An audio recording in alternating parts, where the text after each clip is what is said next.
Hello hello hello नमस्ते everyone I hope सबैजना सन्चै हुनुहुन्छ होला। म चाहिँ नेपालकै ठुलो गफाडी। आज चाहिँ ठुलो गफाडीलाई धेरै मासु खान मन लागिरहेछ।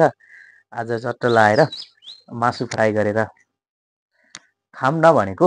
अब मासु खाने त भनियो होइन साथीहरू, तर मासु काट्नु पनि पर्यो। ल है म काटेको पनि हजुरहरूलाई देखाउँछु। अब ठुलो गफाडी हो, गफ लगाइहाल्छ भन्ने सोच्नुहुन्छ होला, तर गफ चाहिँ होइन है, साँच्चीकै मासु खान्छ ठुलो गफाडीले। म तपाईँहरूलाई देखाउँछु। अब सर्र फ्रिज खोल्यो होइन साथीहरू, टन्नै मासु छ क्या ठुलो गफाडीहरूसँग।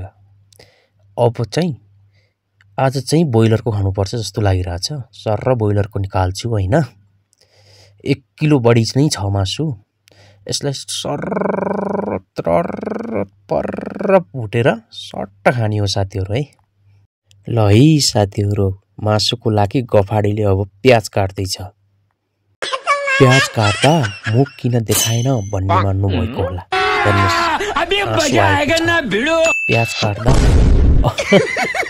ल है साथीहरू, अब गफाडीले मासु पकाउन गइरहेको छ। देख्नुहुन्छ साथीहरू, गफाडीले त तेल पनि गरम गरिसक्यो, यता भात पनि पकाइसक्यो। पकाए त सकेको छैन है, तर चढाएर राखेको छु, पाक्छ होला। सिटी चाहिँ हानेको छैन। ल तेल पनि रातो भयो। ल गफाडीले पहिला सबैभन्दा मेथी कालो गरी पट्काउँछ। ल सर, त्यसपछि जिरा सर होइन, के हाल्दा राम्रो होला साथीहरू? सिधै अदुवा लसुन प्याज सबै हाल्यो, हाल्यो हेर्नु अब चाहिँ जस्तो लाग्छ। ल है साथीहरू, मासुको पालो आयो, मासुको पालो। अब मासु झ्वाम जाने भयो। ल देख्न सक्नुहुन्छ। ल झ्वाम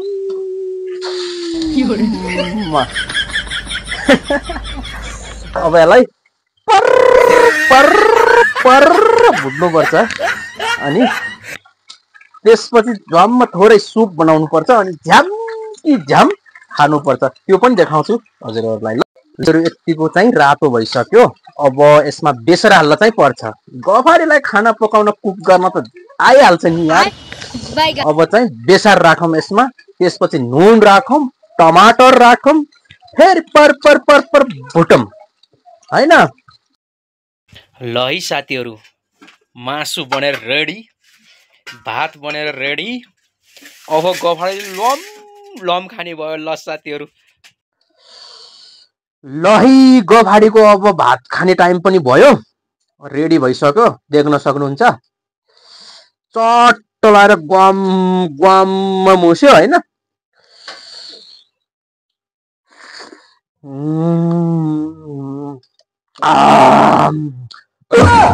खत्म, bye bye, tata, good bye.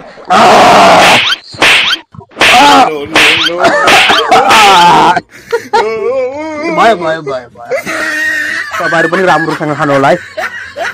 मजा त आयो खानालाई। ओ कस्तो छ मासु? ल लेग पिस देखाउँ त। बतायो यार, तिमीहरूले मलाई बतायो होइन।